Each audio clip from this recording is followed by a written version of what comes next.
చేయాలో దాని గురించి కూడా ఆలోచన ఉంటుంది. మనం ఎలా వెళ్ళాలి, ఎలా ప్రయాణించాలి, ఏ పని చేయాలి, ఎక్కడికి వెళ్ళాలి, ఎక్కడికి వెళ్ళకూడదు, ఏం చేయాలి, జ్ఞానం సంపాదించుకుంటే ఏం చేయాలి, తెలివి సంపాదించుకున్నట్టు ఏం చేయాలి, ఇల్లు కట్టుకోవాలంటే ఎలా, వాహనం కొనాలంటే ఎలా, ఇలా చెప్పుకుంటూ పోతే ప్రతి విషయంలో మనకు ఆలోచన ఉంటుంది. ఒక్క నిత్య జీవ విషయంలో తప్ప. యవన కాలం ఉన్నప్పుడే ఆయనలో ఒక ప్రశ్న వచ్చింది. ఇక్కడున్న వాళ్ళందరినీ నాతో సహా మన మనస్సాక్షిని అడుగుదాం, గుండె మీద చేయవలసిన అడుగుదాం. అసలు నిత్య జీవాన్ని గురించిన పరలోక రాజ్యాన్ని గురించిన ఆలోచన అసలు మనకు వచ్చిందా? ఆ యవనస్తుడికి వచ్చింది. నా దగ్గర ధనం ఉంది, నా దగ్గర అధికారం ఉంది, నా దగ్గర యవనం ఉంది, ఇలా నా దగ్గర ఇవన్నీ ఉన్నప్పుడు నా జీవితంలో పొందుతుంది ఏంటంటే నా ధనం ద్వారా నాకు నిత్య జీవం రాదు. కాబట్టి నిత్య జీవం సంపాదించుకున్నాడు ఏం చేయాలి?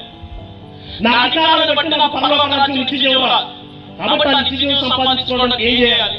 నా యవనాన్ని బట్టి, నా ఫలాన్ని బట్టి, యవన అందాన్ని బట్టి, నా ఫలాన్ని బట్టి, శక్తి సామర్థ్యాన్ని బట్టి నాకు పరలోక రాజ్యం రాదు. కాబట్టి ఆ పరలోక రాజ్యం నిత్య జీవం సంపాదించుకోవడానికి ఏం చేయాలి? అందుకని నేను అంటా ఉన్నాను, చాలా మంది కంటే చాలా మంచి ఆలోచన కలిగిన వ్యక్తి వ్యక్తి మన జీవితంలో ఎప్పుడో చరమాకంలో ఉన్నప్పుడు, అవసర కాలంలో ఉన్నప్పుడు, ఇక తినడానికి మనకు గొడుగు లేనప్పుడు, నడవడానికి మన కాలు సహకరించినప్పుడు, ఆధారపడి బ్రతికే పరిస్థితుల్లో ఉన్నప్పుడు, అప్పుడు అవసర కాలంలో జీవిత చరమాకంలో మంచం మీద పడుండగా అసలు పరలోక రాజ్యం వెళ్ళాలి, పాస్టర్ పిల్లలంటే ఆ పరలోక రాజ్యం వెళ్ళాలంటే ఏం చేయాలి, ఆ నిత్య పొందుకోవాలంటే ఏం చేయాలి, ఇలాంటి ఆలోచన మనలో రేకెత్తుతా ఉంటాయి. కానీ యవ్వన కాలంలోనే అసలు పరలోక రాజ్యం చేయాలంటే నేనేం చేయాలి? మంచి ఆలోచన.